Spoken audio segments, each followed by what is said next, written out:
الحمد لله والصلاة والسلام على رسوله وعلى آله وصحبه أجمعين. أعوذ بالله من الشيطان الرجيم. وما خلقت الجن والإنس إلا ليعبدون ما أريد منهم من رزق وما أريد أن يطعمون إن الله هو الرزاق ذو القوة المتين فإن للذين ظلموا ذنوبا مثل ذنوب أصحابهم فلا تستعجلون مثل ذنوب أصحابهم فلا يستعجلون فويل للذين كفروا من يومهم الذي يوعدون. سبحانك لا علم لنا إلا ما علمتنا إنك أنت العليم الحكيم. رب اشرح لي صدري ويسر لي أمري واحلل عقدة من لساني يفقهوا قولي واجعل لي وزيرا من أهلي رب زدني علما وارزقني فهما ثم أما بعد. گرامی قدر بھائیو، بہنوں اور پیارے بچوں، پچھلی آیتوں میں ہم نے مشاہدہ کیا، فرمایا کہ اتواصوا بہ بل ھم قوم طاغون، پچھلی اقوام نے اللہ کی نافرمانی کی اور بعد میں آنے والوں نے بھی وہی باتیں دہرائی. تو کیا ان لوگوں نے ان کے لیے کوئی وصیت چھوڑی تھی، کوئی کتاب چھوڑ دی تھی وراثت میں؟ یا فرمایا نہیں، ایک ہی طبیعت ہے، انسان کی ایک ہی طبیعت ہے، منکر کی بھی اور ماننے والے کی بھی. باقی جہاں تک انسان کی یہاں آنا، رہنا، سہنا، کمانا، گوانا وغیرہ وغیرہ ہے، یہ سب انسان کے لیے ہیں. فرماتے ہیں وَمَا خَلَقْتُ الْجِنَّ وَالْإِنسَ إِلَّا لِيَعْبُدُونَ. یہ دو مخلوق جن اور انسان یہ تو صرف عبادت کے لیے آئے ہیں، یعنی کوئی اور مقصد نہیں تھا. إِلَّا لِيَعْبُدُونَ، ان کو کسی اور مقصد کے لیے پیدا نہیں فرمایا. فرمایا تو صرف اس لیے کہ میری عبادت کریں، میری باتیں مانیں. اور جہاں تک کہ اللہ فرماتے ہیں میرا ان کے لیے کسی کام آنے کی بات ہو، ما اريد منهم من رزق وما اريد ان يطعمون، میں نے نہ تو ان سے کوئی رزق و روزی طلب کی ہے اور نہ اس کی مجھے حاجت ہے کہ وہ مجھے کھانا کھلائے، خوراک فراہم کرے، میری ضروریات پوری کرے. نہیں تو ایسی کوئی بات نہیں. وما اريد ان يطعمون. باقی رہ گئی بات کہ یہ کھانا پینا، رزق روزی، یہ کیا چکر ہے؟ فرمائیے جو بھی ہو، ان اللہ هو الرزاق، وہ تو اللہ کی ذات ہے ہی، صرف وہ اللہ کی ذات ہے، کوئی اور بھی نہیں. ان اللہ هو الرزاق، اللہ کی ذات بذات خود ہے، بذات خود تنہا روزی دینے والا، طاقتور اور متین. یعنی وہ ذات نہ جو کبھی کوئی اس کو شکست دے سکتا ہے ہمیشہ کے لیے، نہ کسی عارضی وقت کے لیے. اتنی طاقتور کہ ہمیشہ ہر طاقتور کے اوپر اللہ کی طاقت ہے. اور تمام نام نہاد یا غیر نام نہاد جو فرضی یا نمائشی طاقتیں ہیں کسی کے پاس، وہ بھی اللہ کی دی ہوئی ہیں.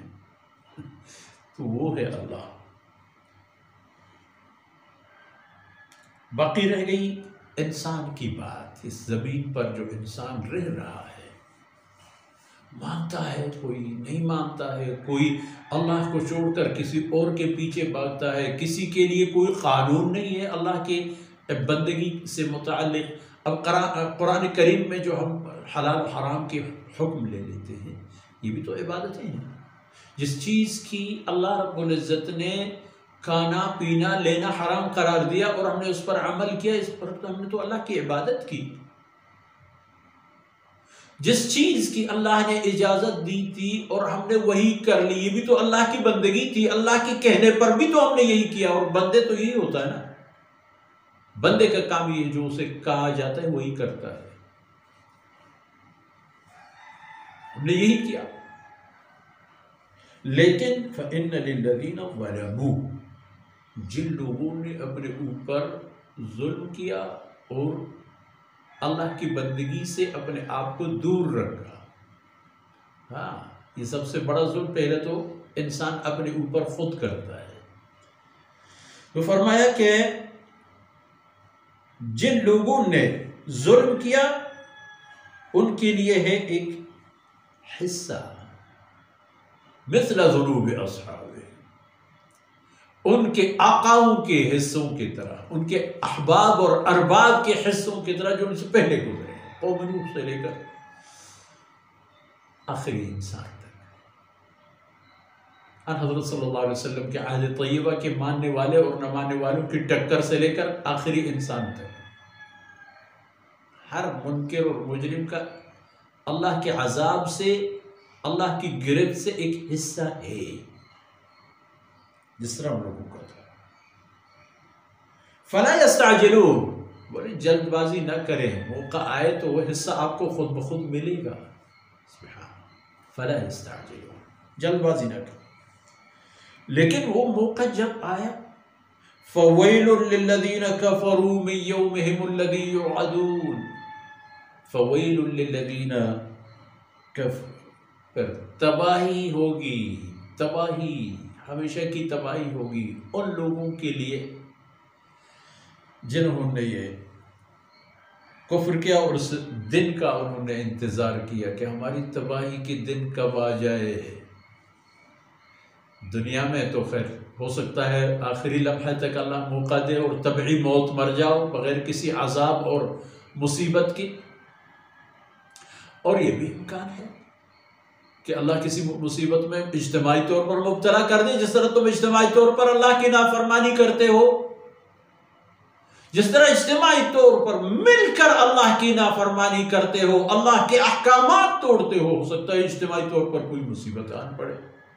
وہ مصیبت کوئی طوفان ہو، کوئی زلزلہ ہو، کوئی قہر آسمانی ہو، یہ اللہ کے گنے چنے چند افراد ہو جنہیں اللہ تم پر مسلط کرتے ہو، تمہارے زخم اور تلواروں سے اور ان کے نیزوں سے اور ان کے توپوں سے اور ان کے ٹینکوں سے اور ان کے مکوں سے اور لاتوں اور گردن دبوچنے سے تباہ و برباد ہو جاؤ۔ اگر یہ نہیں ہوا تو قیامت کے دن ہے۔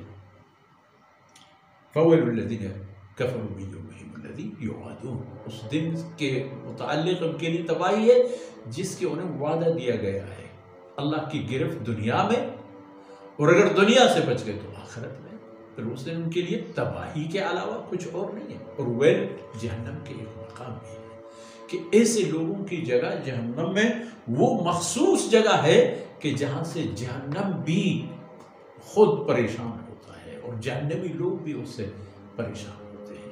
اگر دیکھا جائے اللہ رب العزت کی بندگی جو اصل سرمایہ ہے اللہ کی رحمتوں کے حاصل کرنے کا، اسی طرح اللہ کی نافرمانی سرمایہ ہے اللہ کے عذاب میں گرفتار ہونے کا اور جہنم کی خریدار بننے کا۔